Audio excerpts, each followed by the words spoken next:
Lên xanh có tôi tay nó lo. Có tôi lo. Giờ mà. Bây giờ có chỉ tuần chỉ của đi lo. Bây giờ cũng hơi luyện đến đây chỉ tao không có sữa. Lo. Có ý mình tôi tay nó sẽ lo. Của sao có thế à? Thì sao? Có nhớ đến nó rồi, của mình sẽ được cái chỉ đỡ nó rồi. Vậy à. Chị thôi.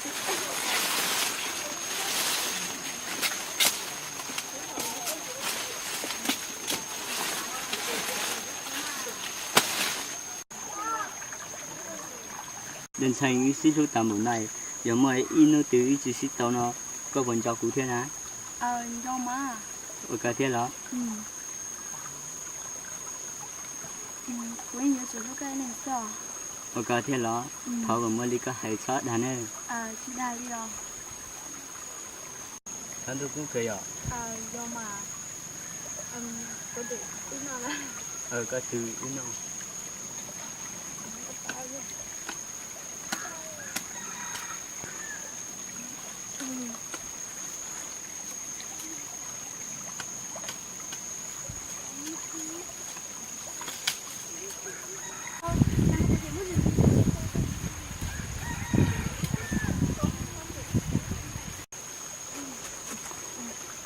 Có non đây không?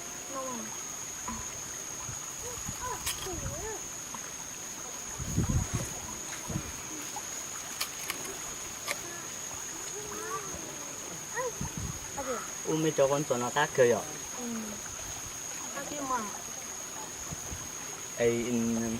Có ý thành tôi tay để nói có tàu lửa thế đó. Tao cơ mà. Có thế à?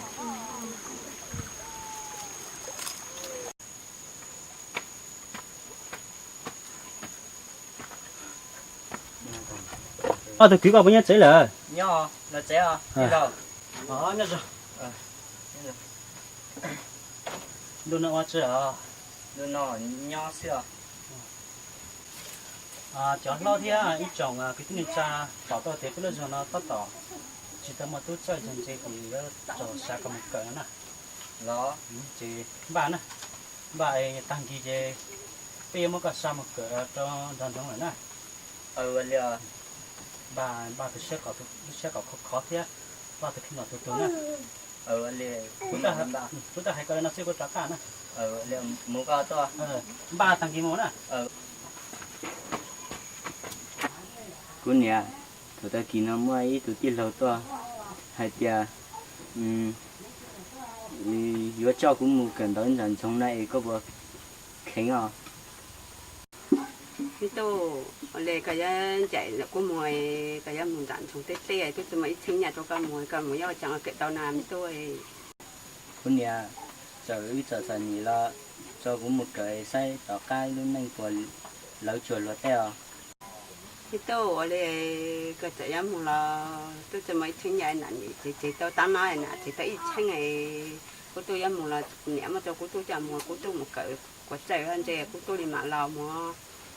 Cô nhà giờ đi cũng muốn ba rồi.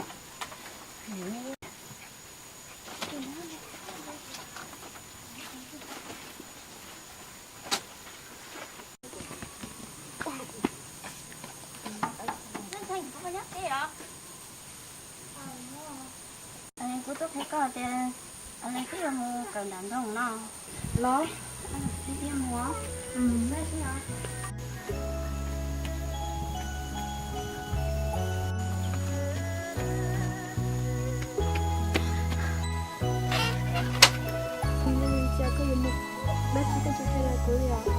Tuy giờ mấy tụi tin là chờ,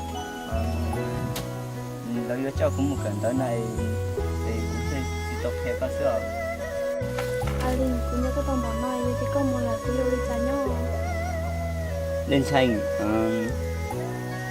còn mà nhớ có chú xem lên đây tàu của ấy cũng một cỡ, ở bên sông cũng mà đi lòi cũng là cũng mà đi cho con lần sau cũng nhau.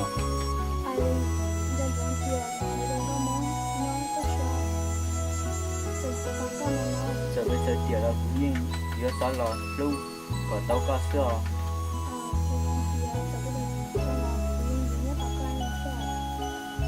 Cũng mà đi trong chúng ta phát lòn mình sẽ có lên xanh có nhớ cũng ngủ nữa.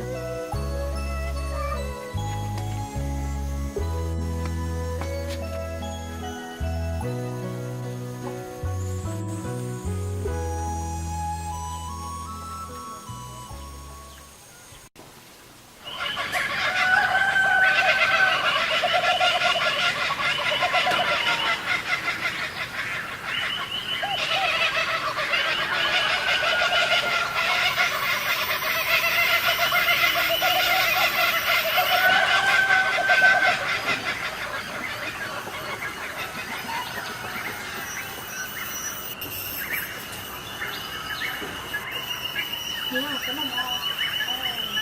小线猫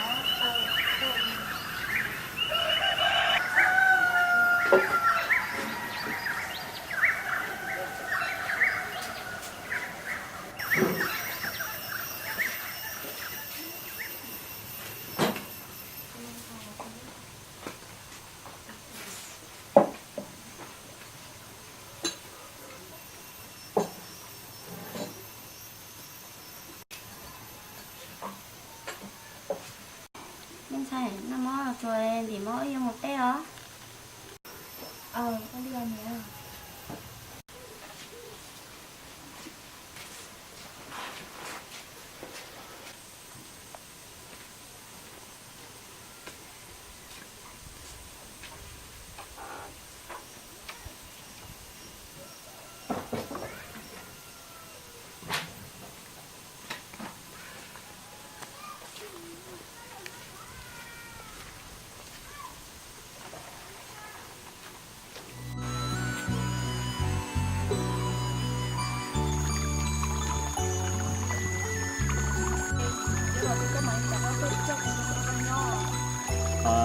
Đi thôi, đi sợ nó sẽ đủ, mình tôi cho con mình sợ nhá lỡ.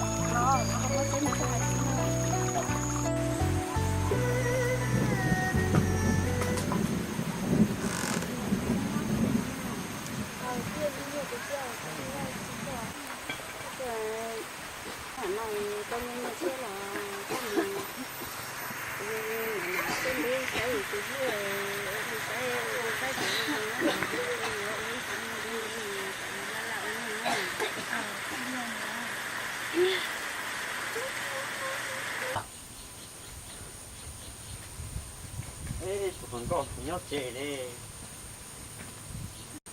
Còn có là một từ giờ chỉ thi ở trong này nè.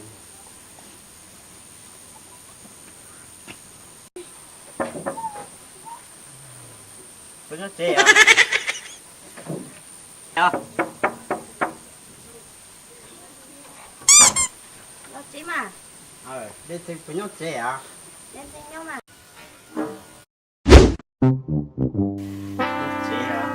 Được thả con hả?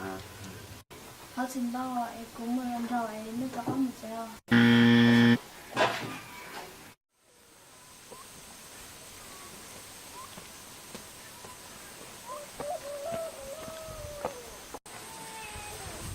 Ôi.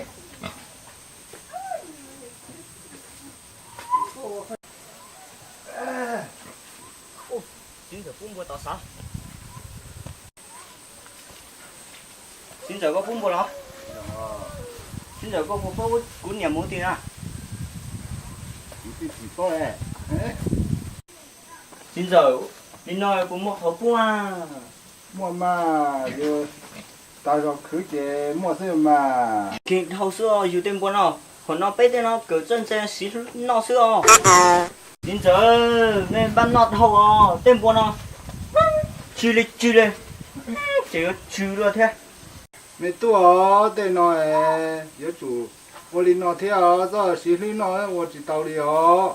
Xí nó tao cơ sao mày của nó bé tê rồi nè. Chỉ ta taอยู่เต็มบนnó kèn hình hậu à. Chư rồi kìa nha. Thấy có chủ tao mua, chư thôi.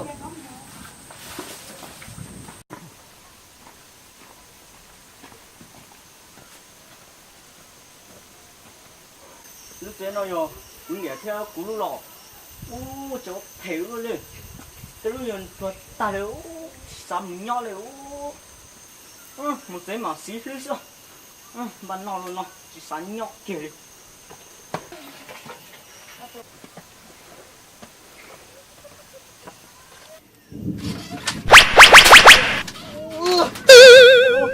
Trong nào? Chung là xả ai còn đau đó. Sao một cuộc nó bán nọt hồ. Giờ cô tụi mình tôi cô giúp quay đi xíu là ai. Cho móc hồ. Nó lên lào đó. Sao tôi tô bán nọt hồ. Nhớ, tôi cho cũng một cỡ tông đâu trong này có chỉnh trò nhì được quá. Mà chẳng nên bán nọt luôn đi. Nó cũng lọt cho cháy chứ.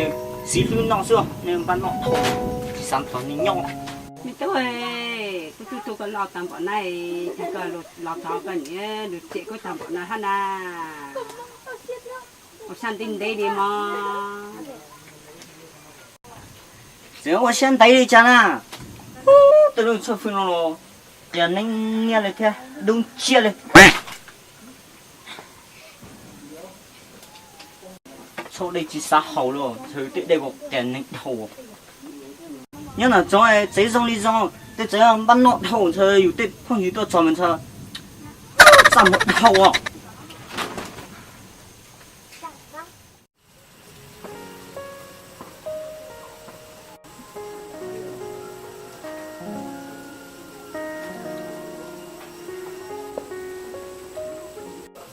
Bà nó tiếc cái mực này cái tiếc lò lò. lọ có tôi đó rồi nó rồi vợ với xuống nó có nhau đi chả nè Cái gì nhau đi cút sao? đó Thấy cái mực có nhau thế nào? chỉ nhau thế à cỡ ở bên xuống nó tu tiệt thế mà chứ cỡ bên xuống nó luôn mong cú chỉ số bao Ở đây là anh sẽ cái một nhau. Có chỉ cái còn nó cái hay bị cho lùm mỏng sao? giờ bữa bên nhau chẳng là chỉ hai luôn mong đi giờ phải to xét nó nhau giờ chỉ với hai luôn mai xưa nè Bà ấy lúc có hỏi đó chị thế mà. lúc nào lọ lúc nào giờ lấy tiền di động nữa phải to xét mà chỉ mua nữa cú mua cần tới nhận xong là cú cái cú mua xe tới gì nhà cú vừa đi lưu cho là phải to xét nó tàu tàu xí xưa Đó, bây giờ bé xe nào mà chỉ tao bỏ thì đâu có giá trị đâu mới. từ lúc nào mà dù chơi tàu mà tàu mua hú mà mua cho không có dùng có cơ hội bao Ở đây thế à? Giờ đây nó có một nó có một nhà nó có ba giờ ít lúc cho cuối à? do mua xe hơi cũng mua nó cũng mà đi mua nhà nó cũng mà đi dưới lúc cho con có sao cũng đều không có dùng có có tiền tiền đấy rồi. Ai dùng có tiền tiền rồi, ai sao tao nó mua thế nào? sao tao chỉ mua bắt tao nó nhau pan nó xưa có sao dùng có ta luôn dùng tiền đấy rồi. có một sát thằng sát cơ đấy tiền, thế thì cú đi chỉ mua yêu cha tiền bỏ mà. có thật chứ giờ thì thổi mua hết tay cứ mua sống cũ ok gì tàu gì cho có thả xuống Liu dùng có tiền tiền rồi. dùng có cờ lý Đặt tàu dù thả mà chơi chính cho ca nó mò đi rồi. do Bơ ấy cái lọ tán này cái mùa mình chỉ cái tổ lồng câu đinh xanh nữa mà. bơ nhưng bỏ đến xanh nữa có cho hai trò bắn nọt cha đi bây giờ nó cỡ chân chơi rồi chỉ sáng gió như bỏ nữa có Đây rồi mình cú say mà mình cú lúc có cơ thì sao mình có xem đánh nhớ tao có chi lúc xong nó nè lò có sư chi mình gì nữa nè lò sư mua đi có theo mình chừng nhớ tao có lấy rồi đấy thì bỏ nữa có bắn nói không bay tay nó thả tay cứ mua nhia sẽ xì xuống nó cái bỏ nữa con bắn nó cha chú con chơi chó bây giờ xí lư rồi chưa xí lư thả tay cứ sẽ xì xuống tay còn bắn nó cha chỉ sẵn thả đi kia rồi mà một cha nó cái này thâu sáng nhau thế mà